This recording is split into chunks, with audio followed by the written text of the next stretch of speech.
Assalamualaikum warahmatullahi wabarakatuh. Bismillahirrahmanirrahim. Innaka antal alimul hakim. Rabbi shrah li sadri wa yassir li amri wa hlul 'uqdatam min lisani yafqahu qawli, amma ba'd.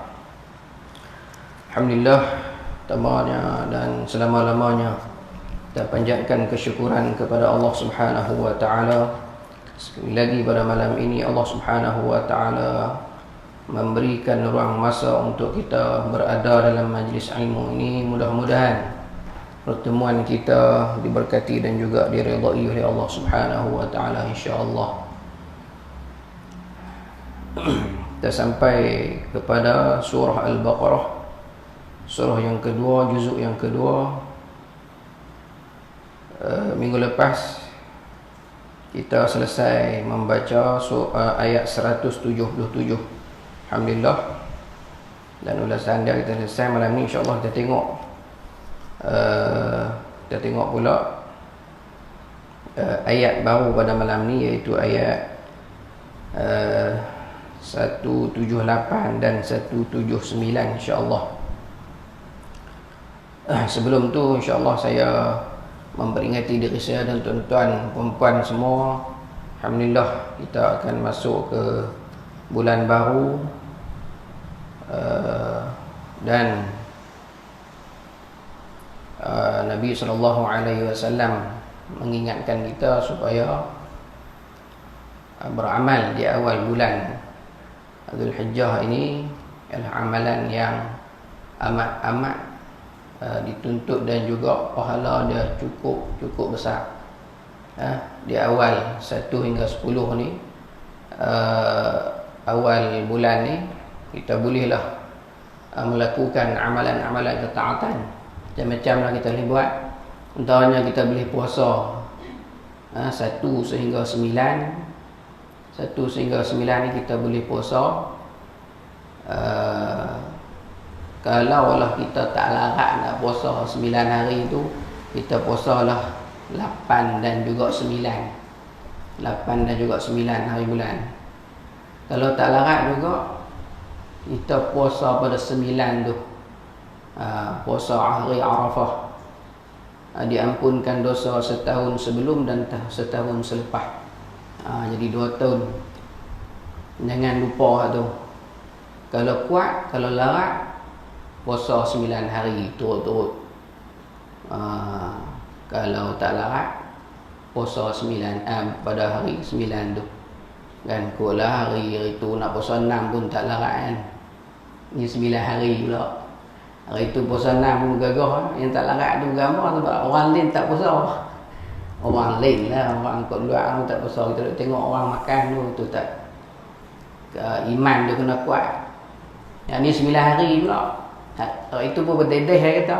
Yang ni 9 hari. Kalau tak larat, puasa hari 9 tu pun jadilah. Kalau kuat, puasa 1 sehingga 9. Boleh bertahmid, berzikir kan, bertahlil la ilaha illallah, boleh bersedekah macam-macam lah. Dan pada 10-nya, 11, 12 tu, 13 kita boleh berkorban kan. Jadi amalan ketaatan ni paling disukai oleh Allah Subhanahu wa taala di awal bulan ni, di mana tidak boleh ditandingi mana-mana amalan. Sehingga sahabat tanya, kalau pergi berjihad pun tak boleh lawan lagi kita baca sepotong ayat di awal bulan Dzulhijjah ni. Kita baca sepotong ayat, kita sedekah sedikit. Kalau pergi berjihad pun tak boleh lawan lagi pahala jihad dia, kecuali dia pergi dengan jiwa raga dia pergi dengan harta benda dia tak balik, dia mati. Tu baru menyamai pahala orang melakukan amalan soleh di awal bulan ni.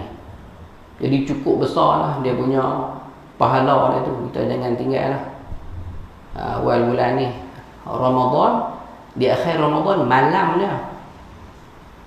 Ni bulan Dzulhijjah ni siang malam. keutamaan dia. Jadi saya memperingati saya dan juga tuan-tuan lah, untuk kita melakukan amalan soleh di awal bulan. Kita tengok tuan-tuan, ayat pada malam ni iaitu ayat 178 dan 179, iaitu pensyariatan dan hikmah qisas.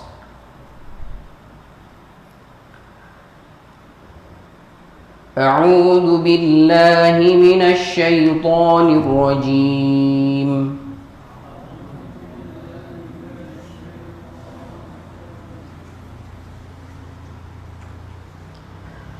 يا أيها الذين آمنوا كتب عليكم القصاص في القتلى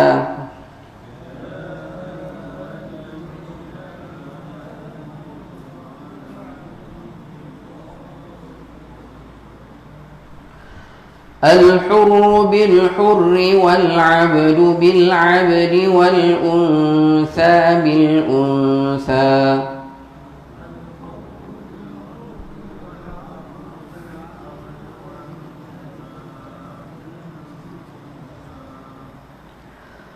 فمن عفي له من أخيه شيء فاتباع بالمعروف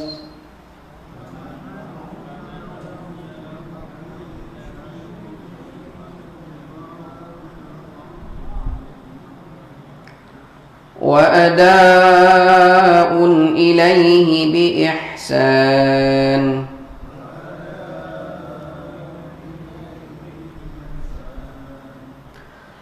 ذلك تخفيف من ربكم ورحمة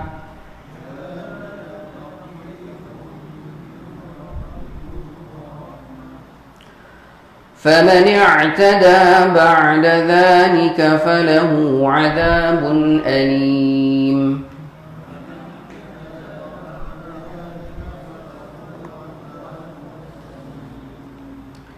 Wahai orang-orang yang beriman, diwajibkan kamu menjalankan hukuman qisas, yakni hukuman balas, yaitu balasan yang seimbang dalam perkara orang-orang yang mati dibunuh, yaitu orang merdeka dengan orang merdeka, hamba dengan hamba, dan perempuan dengan perempuan.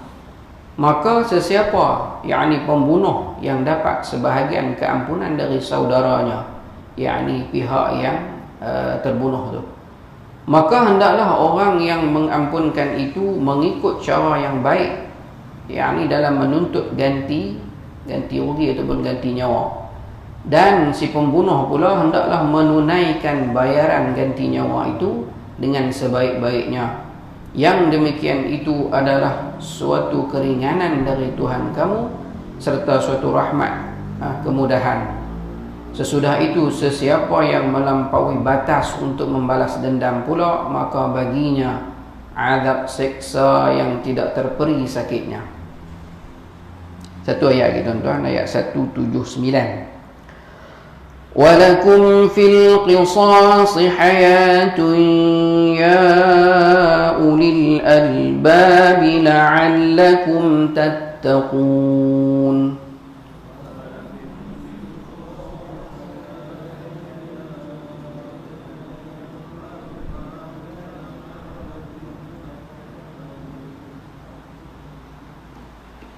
Dan di dalam hukuman qisas itu ada jaminan hidup bagi kamu, wahai orang-orang yang berakal fikiran, supaya kamu bertakwa. La'allakum tattaqun.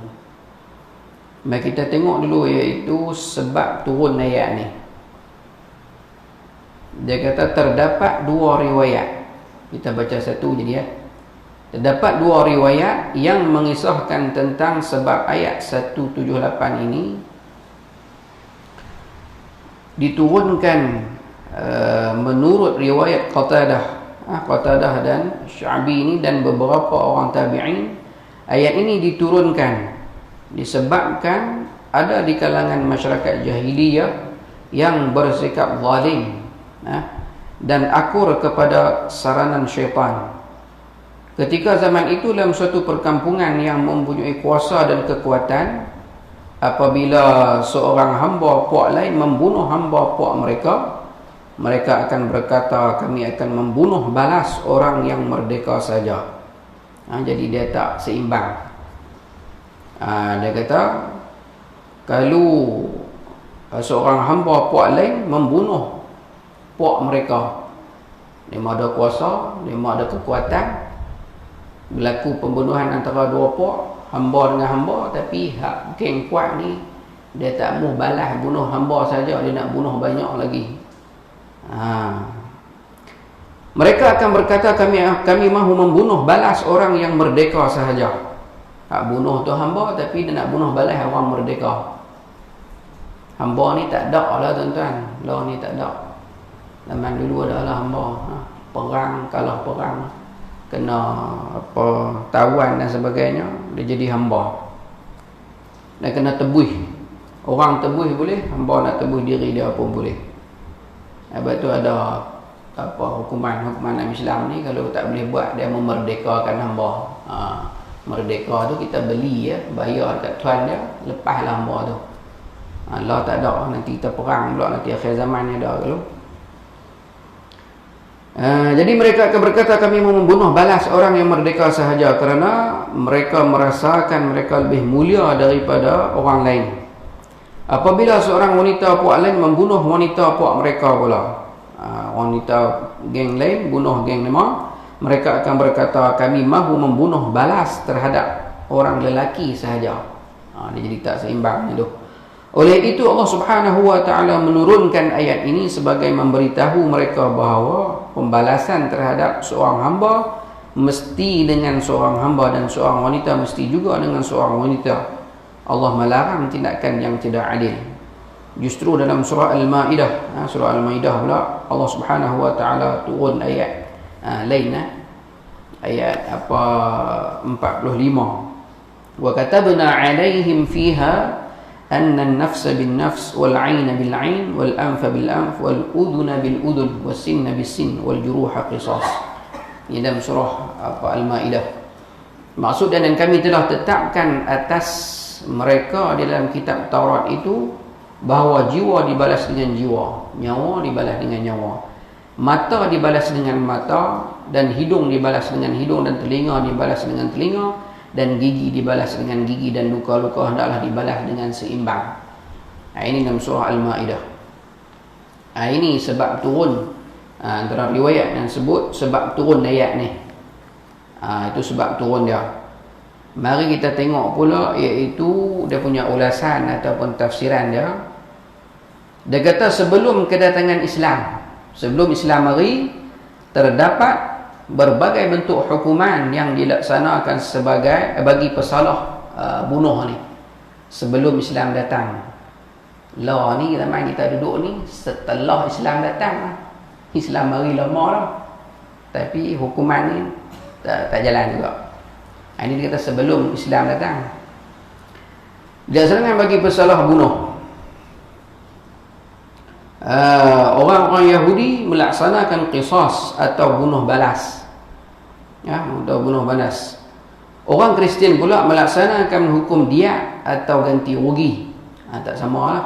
Orang Yahudi dia bunuh balas, orang Kristian dia bayar ganti rugi ataupun diat. Orang-orang Arab jahiliah pula terkenal dengan tradisi balas dendam. Geng ni balas dendam, dia tak kira lah berapa orang dia nak bunuh. Yang mereka jalankan, orang-orang jahiliah pula terkenal dengan tradisi balas dendam yang mereka jalankan. Mereka bukan hanya membunuh seorang yang bersalah, malah mereka turut membunuh ketua puak atau ahli-ahli puak. Dia bunuh habis seorang yang geng dia mati, dia bunuh habis satu kabilah habis. Mungkin hingga ke tahap kerana seorang dibunuh, mereka akan membunuh sehingga 10 orang. Atau apabila seorang wanita dibunuh, mereka akan membunuh balas seorang lelaki.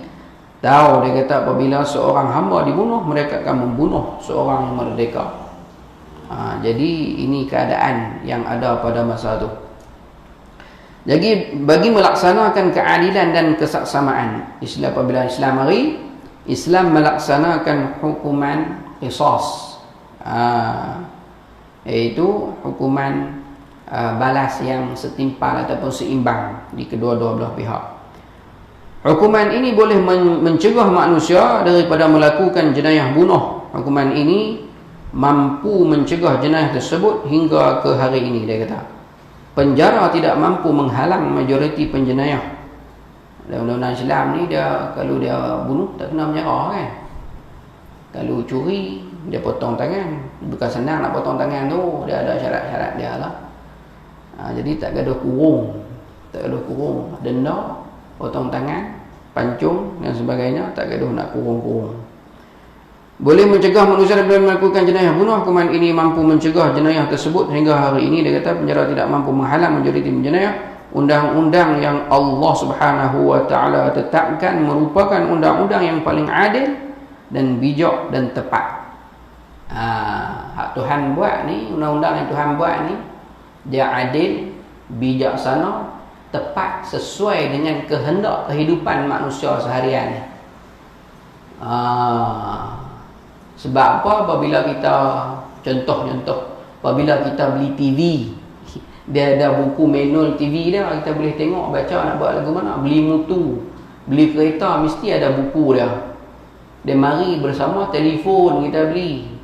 Kita beli kereta, dia royak alam tu, kereta ni tak boleh isi petrol kan, kereta apa pick up tu, kereta macam saya dok naik tu, pergi isi petrol, tok duit. Isi petrol jalan leh 1 kilo, punggah enjin tu. Habis beribu pula nak apa-apa baik. Bukan 1,200 kalau silap. Enjin diesel dibubuh petrol. Macam lah enjin apa petrol dibubuh diesel. Tok enjin tu. Kan? Jadi dia mari dengan manual dia, buku panduan. Begitu juga Allah Subhanahu wa taala jadikan manusia ni, dia ada buku panduan dia, iaitu kitab Allah Subhanahu wa taala. Kita dah baca ni lah kan, banyak ilmu dalam dia. Kita tengok, kita baca, walaupun kita baca seminggu sekali, nak habis 1 juzuk tu makan tahun kan. Banyaknya ilmu dalam tu, banyaknya ilmu. Jadi ilmu dalam Al-Quran ni, dia nak jaga manusia ni, dia nak jaga kita, nak jaga masyarakat, nak jaga manusia atas dunia ni supaya duduk di landasan yang betul. Apabila kita tak ikut apa yang Tuhan bagi ni, apa yang Tuhan suruh, maka jadi macam duduk jadilah kan, jadi macam duduk jadilah lah. Walaupun kita ada duit banyak kan, rumah kita selesa duduk, tapi berapa tempat kita kunci apabila kita nak tinggal rumah ataupun kita duduk dalam rumah, kita rasa tak selamat. Sebab apa? Tuhan sempitkan kehidupan kita. Walaupun kita duit banyak, walaupun kita duduk selesa kan, kita duduk lama, kita nak pergi jalan, mula-mula kita kunci peti besi kan. Dalam peti besi tu ada satu kunci, katuk peti besi, kunci lagi tu. Terbit bilik, kunci bilik. Terbit rumah, kunci rumah. Terbit rumah lagi, kunci pintu pagar pula. Berapa kali kunci kita kunci? Sebab rasa tak selamat. Kita duduk dalam rumah rasa tak selamat kan, kita kunci habis pintu. Nak tidur malam, kita kunci habis. Ini kesempitan yang Tuhan jadikan kepada kita apabila kita tak ikut hukuman dia. Sebab apa? Hukuman hak manusia buat ni, dia tak gerun, dia tak menggerunkan manusia. Sebab kita buat, kita tak tahu kelemahan manusia, kelebihan manusia. Tuhan buat, dia tahu dah. Manusia ni kalau buat lagu ni, jadi lagu ni. Orang berzina, contoh dia, az-zaniyatu waz-zani fajlidu kulla wahidin minhuma mi'ata jaldah. Dia suruh sebab 100 hutan. Wala ta'khudhukum bihima ra'fatun fi dinillah. Jangan dia rasa kasih belah, kasih kesian kat dia ni nak hukum tu. Lepas tu apa lagi dia kata? Wal yashhad 'adzabahuma ta'ifatun minal mu'minin. Jenis hukum Islam ni dia kena tunjuk kat orang, kena buat depan orang, kena rotan tibet tu depan orang, pancung depan orang, kerat tangan depan orang. Nak sebut kata hukum Islam ni, dia nak bagi jiwa manusia tengok tu takut nak buat kejahatan tu. nak buat jahat tu, aku curi tak lagi. Takat lain dia mau kerat tangan, dia takut. Dia tengok dah kerat tangan lagu mana. Dia tengok dah kena pancung kepala lama. Kita pun ada juga hukuman mati tapi kita gantung. Tak, orang tak boleh tengok. Bawa dadah bunuh orang, kita hukum bunuh juga, tapi kita gantung tempat yang tidak dapat dilihat oleh orang.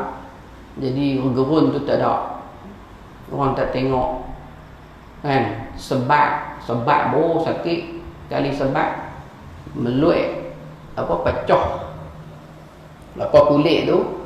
Tidur kena tidur menerap, tak boleh tidur kot tu, bubuh ubat berbulan nak lega. Tapi tengok dalam video lah, nak tengok beradab tak ada. Hukum Islam Tuhan suruh ubat bagi orang tengok supaya gerun. Orang tengok gerun, jadi kita boleh tidur sambil buka pintu rumah, angin masuk buih. Kecuali orang gila lah nak masuk rumah kita. Orang waras tu jarang-jarang nak masuk, dia tak berani nak masuk. Aku masuk curi kena kerat tangan, bunuh orang ni aku kena bunuh balik. Jadi Allah jaga. Lah ni kita jaga kita. Rumah kita jaga. Duit kita jaga. Kereta kita jaga.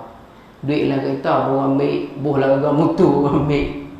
Beli barang buh larga mutu, boleh tengok tak ada lah. Duit barang dalam kereta ni katok kereta, katok cermin. Tinggal beg kereta lekong. Jangan duk tok lah beg atas koseng kereta. Dia mari dia tak kira apa, dia tengok nampak pam dia bagi. Kan sampai seminit pun, berapa saat dia kata dia ambil, pergi kita nak perbeg beratus pula. Beg kita bubuh bawah koseng ke tempat yang dia tak nampak. Telefon ke 100, 200, tak mahu ni, tak koseng, tak di tengah tu, dia akan kira apa ratus. Dia nampak asal benar jadi duit, pecah cermin kereta kita. Lepas tu kena beringat. Jadi hukum Allah Subhanahu Wa Taala, dia kata apa? Undang-undang yang Allah Subhanahu Wa Taala tetapkan merupakan undang-undang yang paling adil, bijak dan tepat. Ini kerana Allah Subhanahu Wa Taala tahu apakah undang-undang yang sesuai untuk manusia dan undang-undang yang mampu menjaga kesejahteraan bangsa manusia. Tuhan buat kita ada tu kan, kelemahan dan kekuatan manusia ni lagu mana.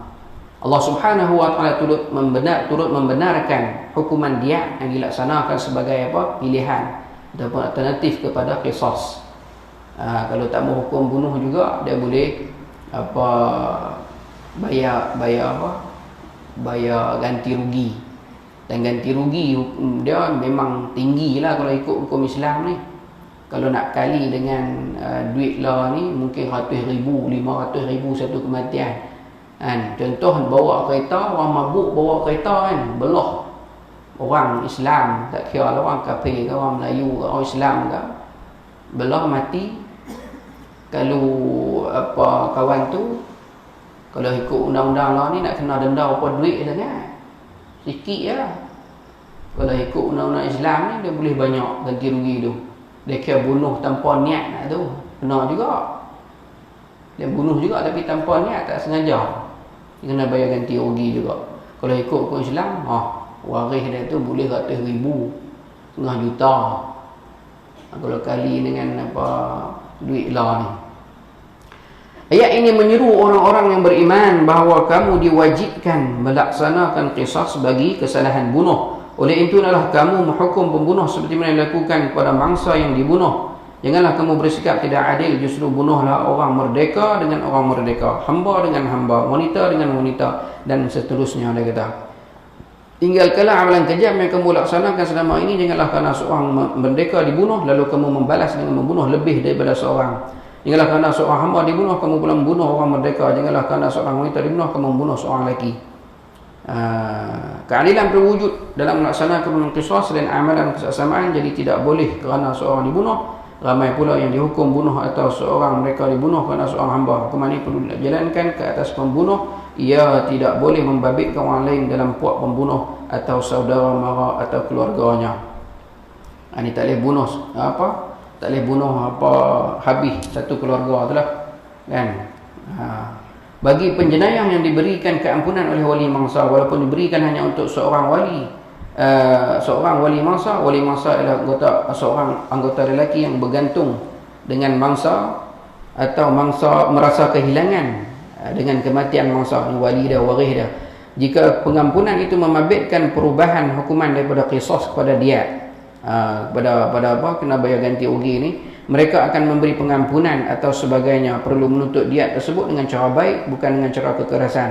Menuntut apa wang ganti rugi itu pun, bayaran ganti rugi itu pun tak boleh duk dengan kekerasan, nak minta molek-molek. Sementara bagi mereka yang bayar pula, orang yang bunuh tu pula, dia kena bayar dengan cara molek juga. Tidak perlu membayar dengan secara bagi mereka yang membayar diat tadi, perlu membayar dengan segera tanpa bertangguh-tangguh.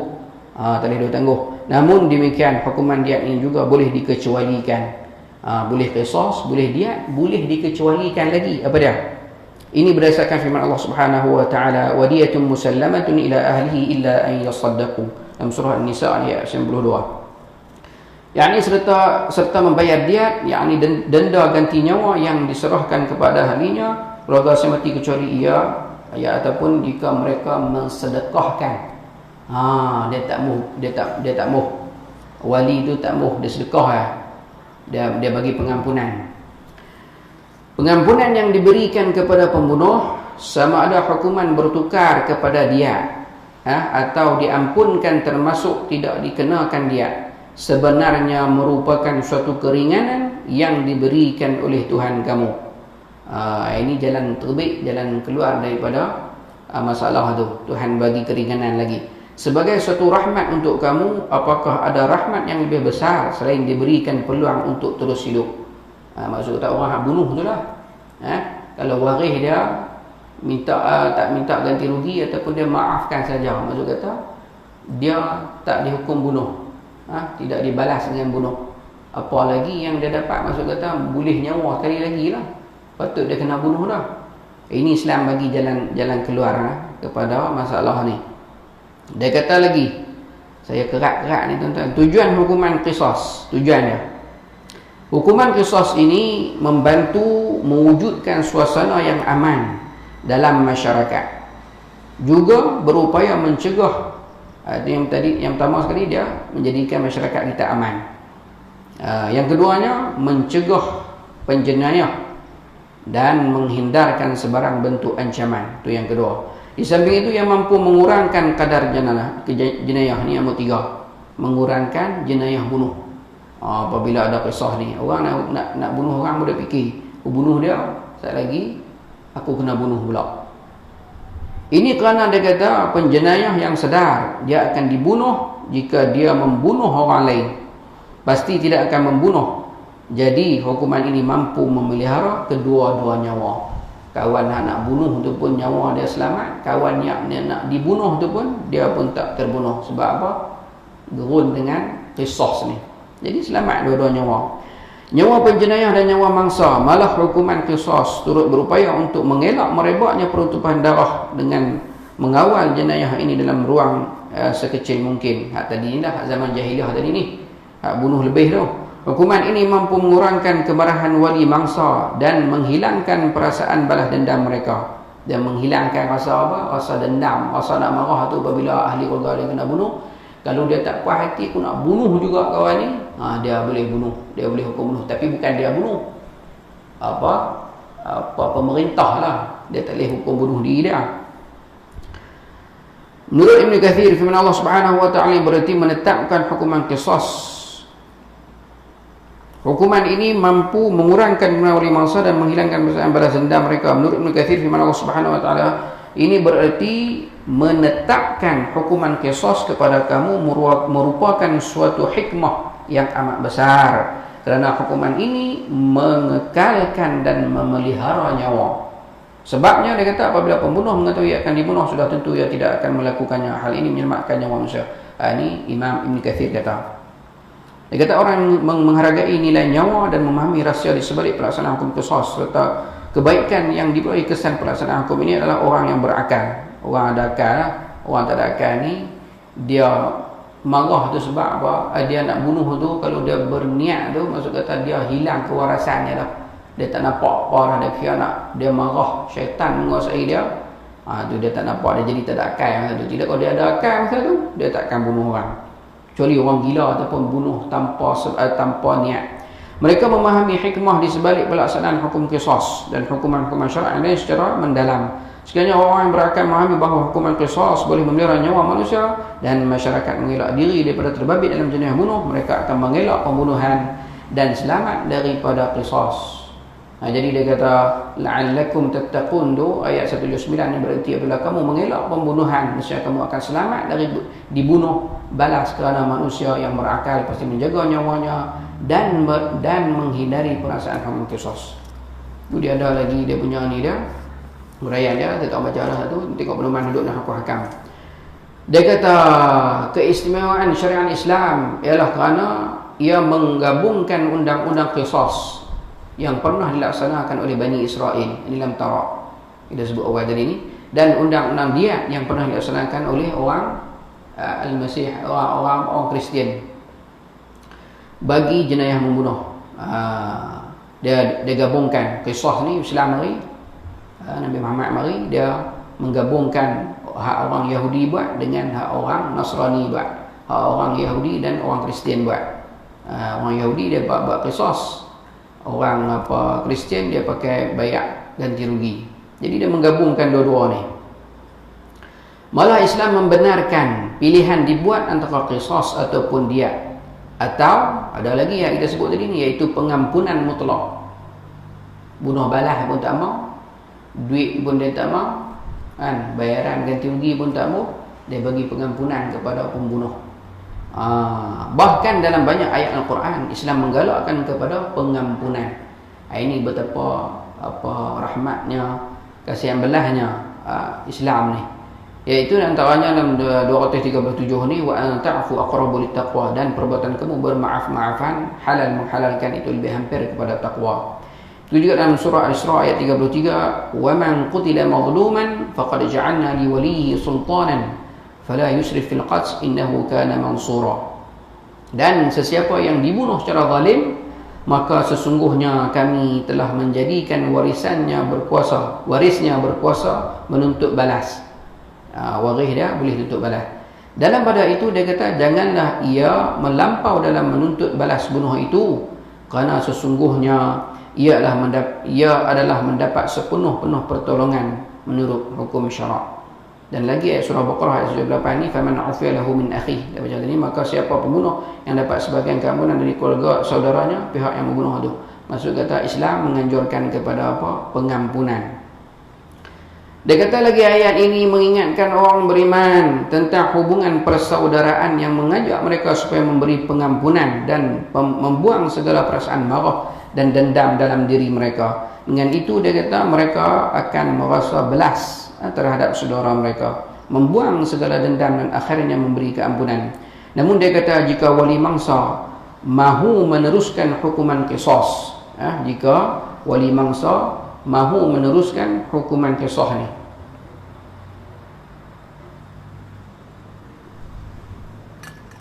pesalah mestilah menerima. Pesalah tu, kawan hak bunuh orang tu, mestilah menerima dan patuh kepada perintah Allah Subhanahu Wa Taala yang membawa kepada hukuman bunuh terhadap dia tu. Dia nak terima. Dia bunuh orang, dia kecek pula, kan? Tak boleh, dia kena terima. Kalau waris nak bunuh balik, dia kena terima. Ini adalah kewajipannya. Begitu juga wali mangsa perlu melaksanakan hukuman ini hanya kepada pembunuh sahaja, dengan tidak membabitkan orang lain selain pembunuh. Itu zaman lah tak apalah, kan? Kalau kata jalan hukum ni, ini pemerintah lah pada itu hukum tu. Tidak seperti mana amalan orang Arab yang membunuh, bukan saja pembunuh. Inilah yang ingin disampaikan oleh Rasulullah SAW dalam hadis dia, inna a'tan nasi 'ala Allah yaumal qiyamati thalathatun. Orang yang paling menderhakai Allah pada hari kiamat ada 3 golongan. Rajulun qatala ghaira qatilihi, wa rajulun qatala fil haram, wa rajulun akhadha bidhuhulil jahiliyah. 3 golongan ni iaitu yang pertama orang yang membunuh selain pembunuhnya. Orang yang bunuh selain pembunuhnya, dia bunuh ramai lagi, dia bunuh orang lain. Orang yang membunuh di tanah haram, yang keduanya orang yang membunuh di tanah haram, dan yang ketiganya orang yang menyimpan dendam jahiliyah. Ini 3 golongan ini disebut dalam hadis. Ayat ini menegaskan soal kesamaan dari sudut merdeka hamba dan jantina. Kata Imam Malik dalam ayat ini, sesuatu yang paling menarik ialah ia meletakkan jantina, iaitu lelaki dan wanita, sama dalam masalah ini. Dia kata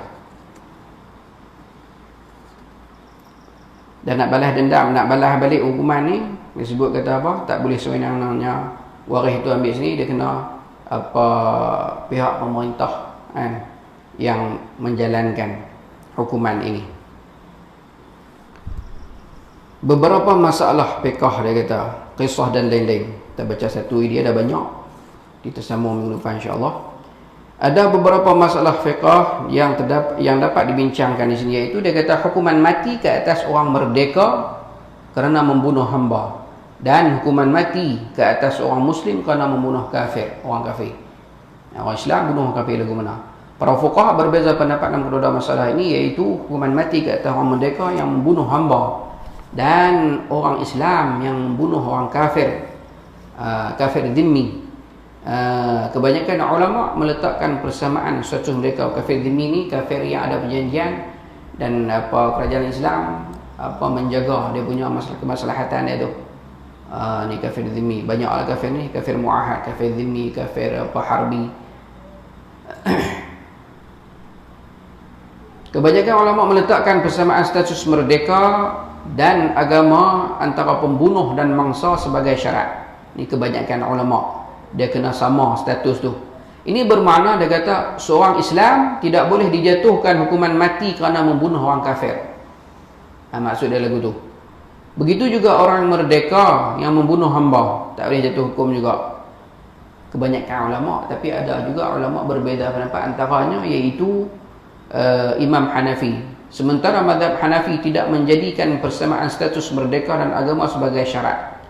Persamaan sekadar status sebagai seorang manusia. Jadi hukuman mati dikenakan apabila orang Islam membunuh orang kafir, dan apabila seorang merdeka membunuh hamba. Ini pembincangan yang panjang. Namun kebanyakan ulama berhujah berdasarkan sabda Nabi SAW yang diriwayatkan oleh Ahmad dan penulis Sunan Syuari An-Nasa'i daripada Abdullah bin Amr, sabda Nabi SAW, la yuqtalu muslimun bikafirin. Maksudnya jangan dibunuh seorang Islam kerana membunuh orang kafir. Hadis yang sama turut diriwayatkan oleh Al-Bukhari daripada Ali. Begitu juga dengan sabda baginda muni hamba dalam sebuah hadis yang diriwayatkan oleh Daraqutni dan Baihaqi daripada Ibn Abbas secara marfu', sabda Nabi SAW, la yuqtalu hurrun bi'abdin. Maksudnya jangan dibunuh seorang merdeka kerana membunuh seorang hamba. Mazhab Hanafi menunjuk berdasarkan ayat qisas yang dinyatakan dalam secara umum tanpa membezakan satu manusia, umpamanya firman Allah Subhanahu wa taala, kutiba alaikumul qisas fil qatla, diwajibkan kamu menjalankan hukum qisas, yang balas yang seimbang dalam perkara orang mati yang dibunuh. Ayat kita baca tadi lah, wa katabna alaihim fiha an-nafs bin nafs. Ini buah ayat kita baca tadi, ayat 45 ni, dan kami telah tetapkan atas mereka dalam kitab Taurat itu bahawa jiwa dibalas dengan jiwa. Imam Hanafi ni dia ambil ujah tu, dia kira ayat awal tu berkenaan firman Allah orang merdeka dengan orang merdeka pula, dan hamba dengan hamba ni, ayat yang kita baca tadi ni, yang dinyatakan selepas firman Allah Subhanahu wa taala diwajibkan kamu menjalankan hukuman qisas tu. Pada mazhab Hanafi ayat tersebut berarti mengecam tindakan yang dilakukan oleh setengah puak yang hanya membunuh orang merdeka apabila hamba mereka dibunuh, atau hanya ada lelaki apabila wanita mereka dibunuh. Ayat tersebut membetulkan kezaliman yang berlaku, menegaskan qisas perlu dilaksanakan kepada pembunuh bukan kepada orang lain. Ini hujah-hujah adalah ayat tersebut tidak membayangkan orang merdeka tidak boleh dibunuh apabila membunuh seorang hamba, atau seorang lelaki tidak boleh dibunuh apabila membunuh seorang wanita. Kerana Allah Subhanahu wa taala mewajibkan hukuman mati ke atas pembunuh di permulaan ayat dalam firman Allah kita baca dari ini, awal dari diwajibkan menjalankan hukuman qisas itu. Hukuman ini membebaskan semua pembunuh termasuk orang merdeka yang membunuh hamba. Dia tak kira orang merdeka membunuh hamba pun dibunuh juga merdeka tu, atau yang lain, orang Islam yang membunuh kafir dhimmi atau yang lain. Setelah itu barulah dinyatakan firman Allah Subhanahu wa taala ayat tadi juga, orang merdeka dengan orang merdeka. Ini hujah Imam Hanafi. Menurut kebanyakan ulama, pertama sekali Allah Subhanahu wa taala mewajibkan agar qisas ini dilaksanakan secara saksama. Kemudian Allah Subhanahu wa taala menjelaskan pula apakah yang dimaksudkan dengan saksamaan itu. Jadi Allah menjelaskan seorang merdeka sama dengan seorang merdeka, seorang hamba dengan seorang hamba, seorang wanita sama seorang wanita, dan mewujud ijma' ulama yang berpandukan sunnah nabawiyah di mana seorang lelaki turut dihukum bunuh apabila dia membunuh seorang wanita. Mereka ulama mendukung kepada perkataan qisas yang diwajibkan agar hukuman bunuh dijalankan secara saksama, sementara mazhab Hanafi pula berpandukan kepada orang yang dibunuh yang diwajibkan agar hukum bunuh hanya dijalankan ke atas pembunuh sahaja. Dia pegang tu. Tentang dah boring apa dengar saya baca. Dia banyak lagi. Dia punya huraian dia ni Dia punya apa dalil dia ni nak baca ada 3 lagi untuk hukuman dah saat ni. Lecing dah.